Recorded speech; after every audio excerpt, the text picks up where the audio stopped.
আসসালামু আলাইকুম রাহমাতুল্লাহি তাআলা ওয়া বারাকাতুহু। সম্মানিত ভিউয়ার্স, আশা করি আপনারা ভালো আছেন। আমিও আলহামদুলিল্লাহ আল্লাহর রহমতে, আল্লাহর অশেষ মেহেরবানিতে আপনাদের দোয়ায় ভালো আছি। সম্মানিত ভিউয়ার্স, আজকে আমরা যে বিষয়ে আলোচনা করব, আমার এক সহপাঠী মাওলানা শাকির আহমদ সাহেব, উনি সারকাই থেকে প্রশ্ন করেছেন, আমার বন্ধুবর। উনি প্রশ্ন করেছেন যে, আমরা কুরবানি কাদের উপর দেওয়া ওয়াজিব এবং কুরবানির পশু কিরকম হতে হবে?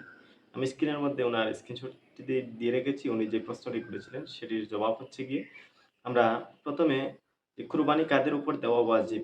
কুরবানি যদি সামর্থ্যবান কোনো ব্যক্তি যদি ইচ্ছা করে কুরবানি না দেন, সম্পদের মালিক থাকার পরেও যদি কুরবানি না দেন, তাহলে মুসনাদ শরীফের বর্ণনা এসেছে, আল্লাহর হাবিব সাল্লাল্লাহু আলাইহি ওয়াসাল্লাম বলেছেন যে, মুসনাদ শরীফের ১৬ নম্বর খণ্ডের ১২০ নম্বর পৃষ্ঠার মধ্যে এসেছে যে, আল্লাহর হাবিব সাল্লাল্লাহু আলাইহি ওয়াসাল্লাম বলেছেন যে, যদি কোনো মানুষ সামর্থ্যবান হয় এবং ইচ্ছা করে যদি কুরবানি না দেয়, তার উপর কুরবানি ওয়াজিব জানার সত্ত্বেও যদি সে কুরবানি না দেয়, তাহলে সে যেন আমার ঈদগাহের মধ্যে না যায়। আমার মুসল্লার মধ্যে ঈদগাহের নামাজ যেই জায়গার মধ্যে পড়া হয়, সেই জায়গার মধ্যে যেন না যায়।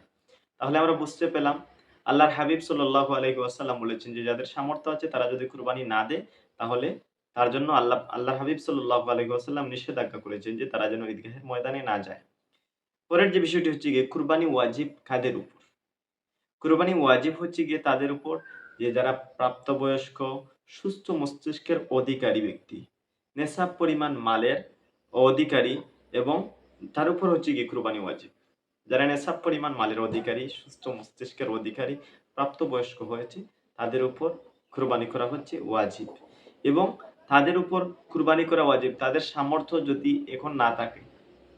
যদি জিলহজ মাসের ১০ তারিখ, ১১ তারিখ, ১২ তারিখ, এই ৩ দিনের মধ্যে যদি কোনো মানুষ নেশাব পরিমাণ মালের অধিকারী হয়ে যায়, তার উপরও কোরবানি দেওয়া ওয়াজিব হয়ে যাবে। যেমন ১২ তারিখ সূর্যাস্তের আগ পর্যন্ত যদি কোনো মানুষ, সে যদি নেশাব পরিমাণ মালের অধিকারী হয়ে যায়, তাহলে তার উপর হচ্ছে গিয়ে কুরবানি করা ওয়াজিব হয়ে যাবে। এখন যদি আমরা কুরবানি দিতে হয়, আমার সহপাঠী প্রশ্ন করেছেন যে, কুরবানির পশুটা কেমন হওয়া জরুরি? কুরবানির পশুটা হচ্ছে মূলত, কুরবানি যখন কোনো মানুষ দিবে, কেউ দিবে উট দিয়ে, কেউ দিবে গরু মহিষ দিয়ে, কেউ দিবে ছাগল দিয়ে, কেউ ভেড়া দুম্বা এগুলা দিয়ে জবাই করে দিতে হয়, কুরবানি করতে হয়। এখন হচ্ছে গিয়ে, উট দিয়ে যদি কোনো মানুষ কুরবানি দেয়, তাহলে উটের বয়স ৫ বৎসর হতে হবে। এর ঊর্ধ্বে হলে সমস্যা নেই, কিন্তু নিম্নমানে ৫ বৎসর হতে হবে। গরু মহিষের বেলায় হচ্ছে কি ২ বছর হতে হবে। আমাদের দেশে উট কুরবানি তেমন একটা হয় না। গরু এবং ছাগল এগুলাই বেশিরভাগ কুরবানি হয়। এখন যদি আপনি যে গরু কুরবানি দিতে হয়, তাহলে আপনার ২ বছর পরিপূর্ণ হতে হবে। যে ছাগলের বয়স আপনার ১ বৎসর হতে হবে। ছাগল, ভেড়া, দুম্বা এগুলা তিনোটা কিন্তু ১ বৎসর হতে হবে। এবং যদি ভেড়া, দুম্বার মধ্যে যদি কোনো ভেড়া, দুম্বা দেখতে যদি ১ বছরের মনে হয়, তাহলে সেটা দিয়েও কুরবানি করতে পারবেন।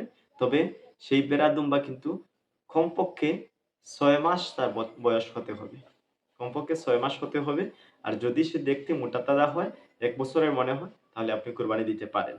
এটা হচ্ছে গিয়ে কুরবানি আপনার কোন পশু দিতে হবে, এবং কুরবানি দেওয়ার সময় আপনি পশু যে আপনি কি যে নর-নারী, পশুর মধ্যে নর-নারী আছে।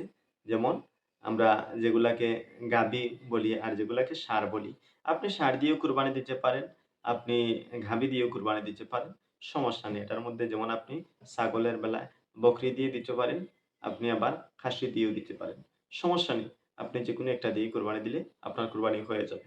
আল্লাহ পাক রব্বুল আলামিন আমাদেরকে যেন যা কিছু আমি কথা বললাম তা মাফিক যেন আমাদেরকে আমল করার তৌফিক দান করুন। সবাই ভালো থাকুন। আসসালামু আলাইকুম।